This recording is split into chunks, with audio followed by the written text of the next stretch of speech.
ठीक है, ये क्वेश्चन भी बहुत पॉपुलर क्वेश्चन है और इस टाइप के भी क्वेश्चंस पूछे जाते हैं।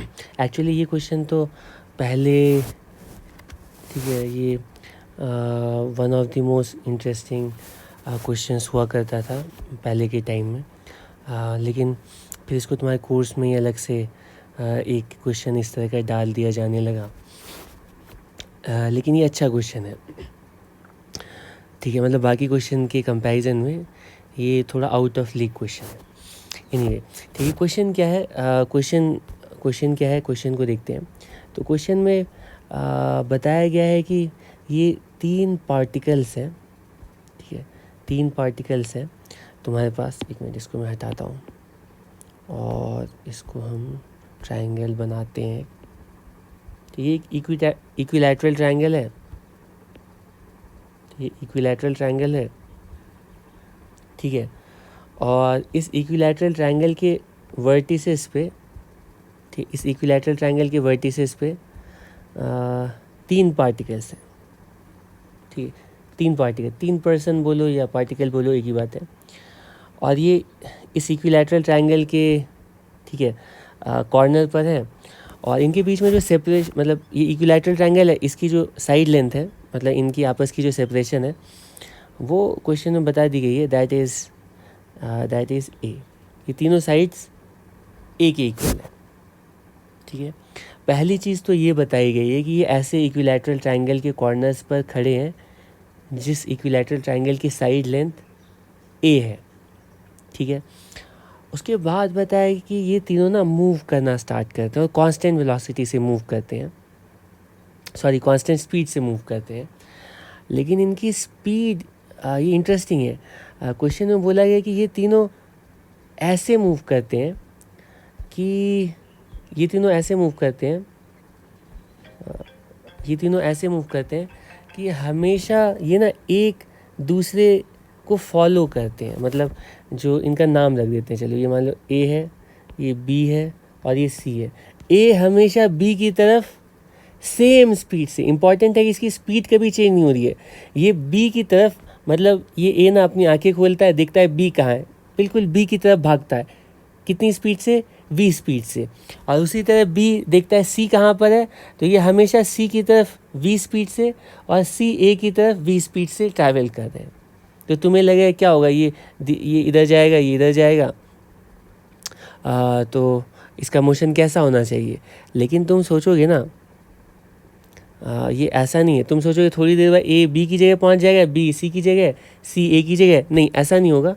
क्वेश्चन में बोला गया है कि ए हमेशा बी को फॉलो कर रहा है, इस साइड के अलॉन्ग नहीं मूव कर रहा है, जहाँ पर बी पहुँच रहा है उसी डायरेक्शन में ए हमेशा मूव कर रहा है। तो तुम सोचोगे एक मोमेंट के बाद ही, बहुत ही थोड़ी देर के बाद ही क्या होगा ना कि बी थोड़ा आगे यहाँ पहुँचेगा, लेकिन बी जैसे आगे पहुँचेगा ना, तो जो ए है ना उसकी स्पीड अब इधर नहीं, अब जो नई पोजीशन ऑफ बी है उस डायरेक्शन में हो जाएगी। मान लो थोड़ी देर बाद कुछ ऐसे हो गया और सी कुछ ऐसे हो गया, तो अब जो इनकी स्पीड है ना, अब तुम देख सकते हो इनकी स्पीड तो सेम रहेगी, लेकिन स्पीड की जो वेलोसिटी की जो डायरेक्शन है वो बीसी के अलॉन्ग, पुराने बीसी के अलॉन्ग नहीं, वो अब इधर की तरफ हो जाएगी। अब ये जो पार्टिकल है वो इधर की तरफ मूव करेगा और सी जो है वो इधर की तरफ और ए जो है वो इधर की तरफ मूव करेगा, ठीक है। फिर थोड़ी देर बाद क्या होगा, अब इनकी पोजीशन, बी की पोजीशन कुछ इधर हो जाएगी, सी की पोजीशन कुछ इधर हो जाएगी, ए की पोजीशन उधर हो जाएगी। और अब फिर थोड़ी देर के बाद अगर तुम देखोगे तो अब क्या होगा ना कि ये तीनों नई पोजीशंस पर पहुंचेंगे, लेकिन इनकी स्पीड अब पहले की तरह नहीं, स्पीड की डायरेक्शन चेंज, अब ये इधर जा रहा है, अभी इसकी तरफ जा रहा है और ये वाला पार्टिकल इसकी तरफ जा रहा है, ठीक है। तो इनका जो अपना पाथ होगा ना वो बिल्कुल स्ट्रेट नहीं, जैसे ए के लिए तुम सोचो वो कुछ इस तरह से ए मूव करेगा, उसी तरह बी जो है ना कुछ इस तरह से और सी कुछ इस तरह से मूव करेगा, ठीक है। तो इनका जो पाथ होगा थोड़ा बहुत तुम अब गेस कर सकते हो, पाथ स्ट्रेट नहीं होगा, सॉरी, पाथ स्ट्रेट नहीं होगा, ठीक है। इनका जो पाथ होगा तुम गेस कर सकते हो, वो कुछ कैसा हो रहा होगा पता है, कैसा हो रहा होगा, ठीक है। ये तीनों सिमेट्री से बोल सकते हैं, इनके सेंट्रॉइड पर ही मिलेंगे, ठीक है, ये सेंट्रॉइड इन तीनों के लिए बिल्कुल सिमेट्रिक पॉइंट है। लेकिन ये जो ट्रैवल पहले ए इधर ट्रैवल कर रहा था, फिर इधर, तो इनका जो पाथ होगा ना वो गेस करना मुश्किल नहीं है। कुछ ऐसा, ठीक है, कुछ ऐसा और कुछ इस तरह का पाथ होगा, ठीक है। और कुछ टाइम के बाद ये तीनों सेंट्रॉइड पर मिल जाएंगे, ठीक है। तो अब क्वेश्चन में बोला गया कि तीनों एक दूसरे को कितने टाइम के बाद मिलेंगे, ठीक है, या इन तीनों ने जब तीनों मीट करने से पहले कितनी डिस्टेंस ट्रैवल करेंगे, ठीक है। तो एक काम करते हैं, समझने के लिए हम एक काम करते हैं, एक और पोजीशन इमेजिन करते हैं। कुछ टाइम के बाद मान लो ए कुछ यहाँ पर आ गया होगा, बी कुछ यहाँ पर आ गया होगा और सी कुछ यहाँ पर आ गया होगा, और इस बार भी ना ये तीनों मिल करके, सिमेट्री से कह सकते हैं, ये तीनों मिल करके ना एक इक्विलैटरल ट्रायंगल ही फॉर्म करेंगे, ये ए बी सी। कुछ टाइम के बाद ये तीनों एक छोटे इक्विलैटरल ट्रायंगल के कॉर्नर्स पर आ जाएंगे, ठीक है। और टाइम के साथ हो यही रहा होगा कि तीनों पास आते जाएंगे और तीनों ट्रायंगल के कॉर्नर पर रहेंगे, ट्रायंगल की साइड छोटी होती जाएगी। अब फिर कुछ देर के बाद यहाँ पर, और ये ट्रायंगल पहले कुछ यहाँ पर था, फिर यहाँ पर, फिर यहाँ पर, यहाँ पर, ये ट्रायंगल ऐसे थोड़ा रोटेट करते जाएगा और ये तीनों पार्टिकल्स एक दूसरे के पास आते जाएंगे, ठीक है, ऐसा ही होगा। लेकिन कभी भी इन पार्टिकल्स की जो वेलोसिटी है ना वो ट्रायंगल में बी के अलॉन्ग, सी के अलॉन्ग और ए के अलॉन्ग होगी, ऐसा ही मोशन हो रहा होगा, ठीक है। अब हम सोचते हैं कि कितना टाइम लगेगा, कितने टाइम के बाद ये मिलेंगे, ये तो समझना मतलब इनका पाथ देख करके, मोशन देख करके बहुत ही कॉम्प्लिकेटेड है, जेन्युइनली कॉम्प्लिकेटेड है। लेकिन अगर हम इन तीनों का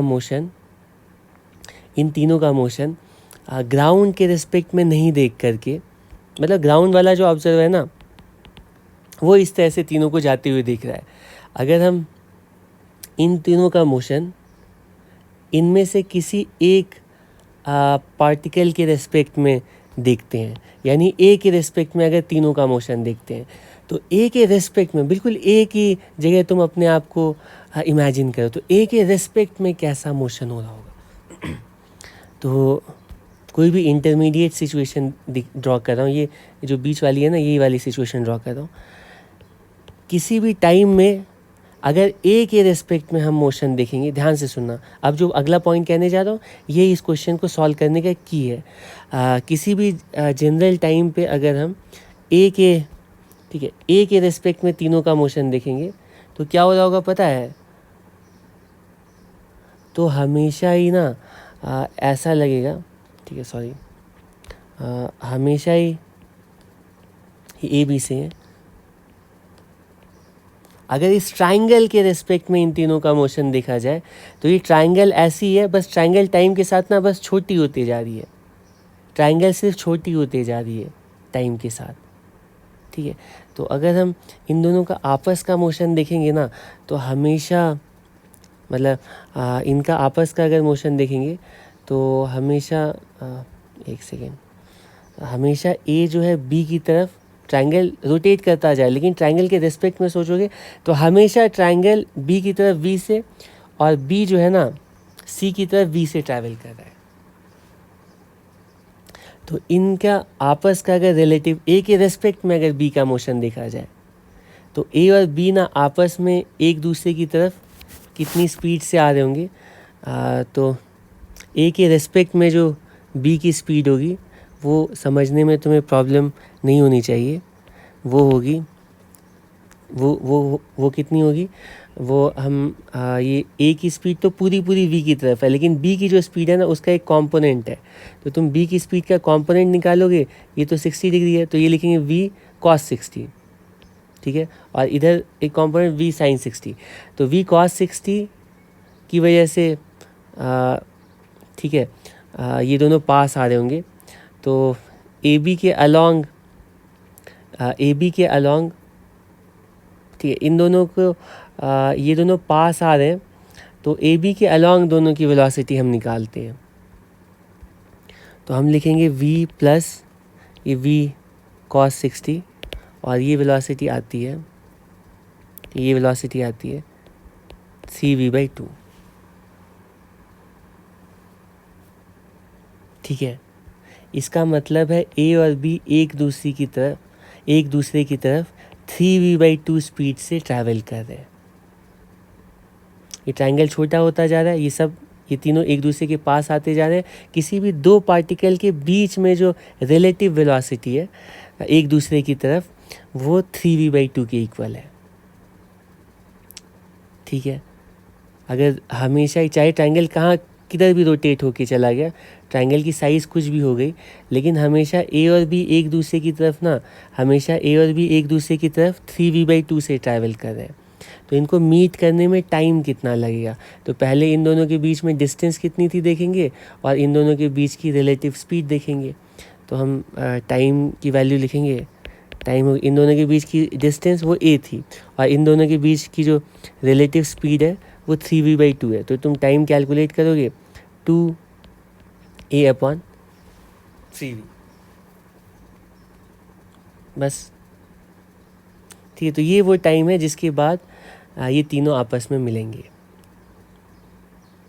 ठीक है, हाँ, इसमें ये भी पूछा जाता है कि डिस्टेंस बताओ। तो डिस्टेंस भी बताना कोई मुश्किल काम नहीं है। अगर कोई पार्टिकल मान लो किसी कर्व्ड पाथ पे ट्रैवल कर रहा है, लेकिन कर्व्ड पाथ पे तुम्हें स्पीड हमेशा पता है, मान लो हमेशा 50 मीटर पर सेकेंड से ट्रैवल कर रहा है, तो इसकी पाथ की जो लेंथ होगी ना, वो स्पीड मल्टीप्लाइड बाई टाइम के इक्वल होगी। अगर स्पीड हमेशा 50 किलोमीटर पर आ रहा है तो 1 घंटे में वो 50 किलोमीटर ट्रैवल किया होगा अपने पाथ पे, 2 घंटे में 100 किलोमीटर ट्रैवल किया होगा अपने पाथ पे। ठीक, अगर स्पीड पता है तो उसकी डिस्टेंस हमेशा हम निकाल सकते हैं। तो यहाँ पे भी इसका पाथ ऐसे कर्व्ड है, तो बोला जाए मीट करने से पहले ए ने डिस्टेंस कितनी ट्रैवल की, मतलब ये वाली लेंथ डिस्टेंस कितनी ट्रैवल की, तो डिस्टेंस कैलकुलेट, टाइम पता चली गया तो डिस्टेंस की वैल्यू लिखेंगे। स्पीड हमेशा ये स्पीड v से ट्रैवल कर रहा है पार्टिकल ए और उसको टाइम कितना लगा 3a, तो ये डिस्टेंस जो होगी ना 2a/3। तो ये वाली जो लेंथ है ना, ये जो कर्व्ड लेंथ है, ये 2a/3 के इक्वल है। ठीक है।